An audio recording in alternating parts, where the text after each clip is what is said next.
నమస్తే అండి. Welcome to Dharani talkies. అసలు మనం ఎవరికైనా ఏమైనా ఎందుకు ఇవ్వాలి?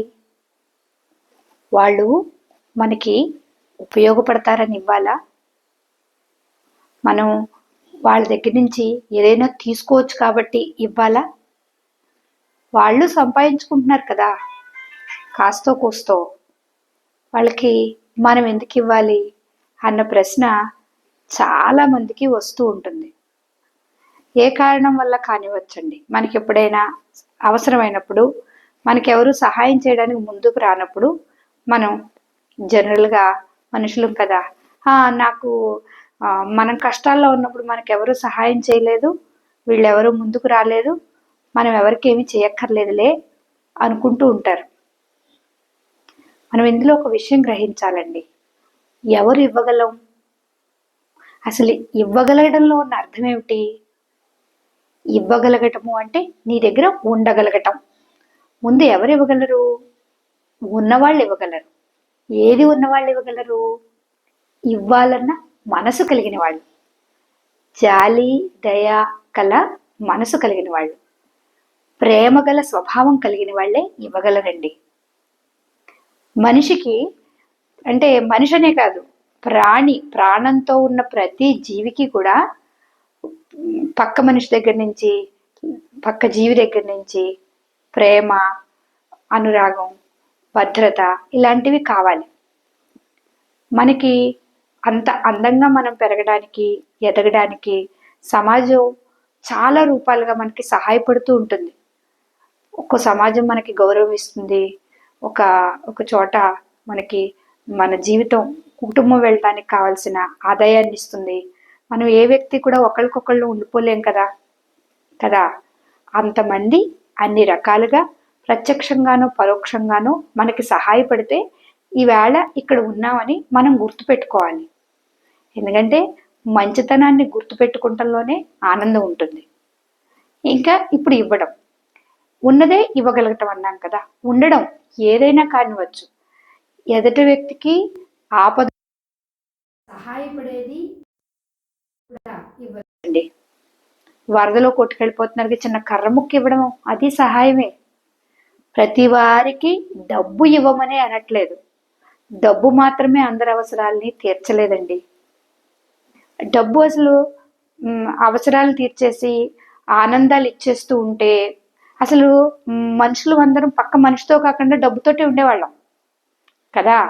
చూడండి, కుక్కపిల్ల, మనం బయటకు వెళ్తే మనం పెంచుకునే కుక్కపిల్ల రాగానే దొల్లి తోక ఊపుకుంటూ దాని ఆనందాన్ని వ్యక్తపరుస్తూ ఉంటుంది.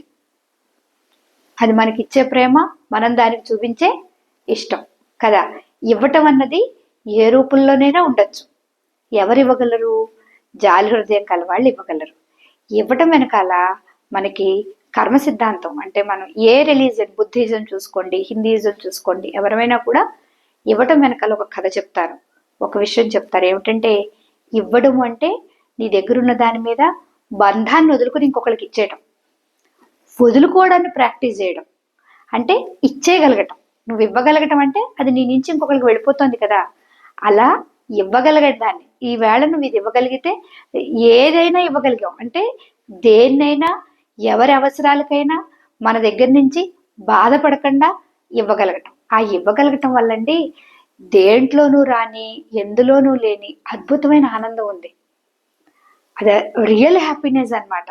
ఇవ్వటం అలవాటైతే మీరు చాలామంది సహాయ కార్యక్రమాలు చేస్తున్న వాళ్ళని చూస్తే, నేను రాజమండ్రిలో ఒక ఆటోలో చూశానండి. ఆ ఆటో వారు దాన్ని ఏమంటారు, ప్రెగ్నెంట్ లేడీకి ఫ్రీ, దాని లోపల ఒక చిన్న మంచినీళ్ళ జగ్గు ఉంటుంది, గ్లాస్ ఉంటుంది. వారు చేయగలిగే సహాయం. వారు ఎక్కడో ఒక సెంటర్లో వారానికి ఒక రోజు ఈ ఆటో మీద వచ్చిన డబ్బులు పక్కన పెట్టి భోజనాలు పెడతారు కొంతమందికి. ఇవ్వటంలో ఆనందం ఎంత, పక్క వాళ్ళకి ఇచ్చేంత పరమాత్మ నాకు ఇచ్చాడన్న ఆనందం, నేను ఇవ్వగలుగుతున్నాను ఆనందం. అది చెప్తున్నప్పుడు ఆయన కళ్ళల్లో ఆనందం. నాకు అలాంటి మనుషులు చూసినప్పుడల్లా, అబ్బా, ఇవ్వటంలో ఇంత మత్తు ఉంది, ఇంత ఆనందం ఉంది, ఇంతటి మనకి వైరాగ్యం ఉంది, ఎలా వదులుకోవాలో చెప్పడానికి ఇవ్వటమేనండి. మీరు ఇచ్చి చూడండి. ఏదైనా ఇవ్వటంలో నిజమైన ఆనందం ఉంది. ఇవ్వటం ఎలా ఇవ్వాలంటే జనరస్గా, ధారాళంగా ఇవ్వాలండి. తిట్టుకుంటూ ఇచ్చానని పక్కవాడికి అవసరం లేనిది, సందర్భం కానిది, అక్కర్లేనిది ఇవ్వద్దు. అలాగే ఇచ్చేటప్పుడు ఇతని దగ్గర నుంచి నాకు ఇంకోటి ఏదో వస్తుంది కాబట్టి నేను ఇతనికి ఇస్తున్నానన్న భావంతో ఇవ్వద్దు. మనం ఇచ్చేది అసలు మనకి ఎవరు తెలియని వాళ్ళకి, వారి దగ్గర నుంచి ఇంకేది మనకి వెనక్కి రాదనుకున్న వాళ్ళకి ఇవ్వటంలో ఉన్న ఆనందం మనని మానసికంగా ఇంకొంచెం దృఢంగా తయారు చేస్తుంది. ఉత్తమ వ్యక్తిత్వం గల వ్యక్తులుగా తయారు చేస్తుందండి. ఈ ఇవ్వడం గురించి మీరు ప్రాక్టీస్ చేయండి. పిల్లలకు కూడా చెప్పే ప్రయత్నం చేయండి. Thank you for listening.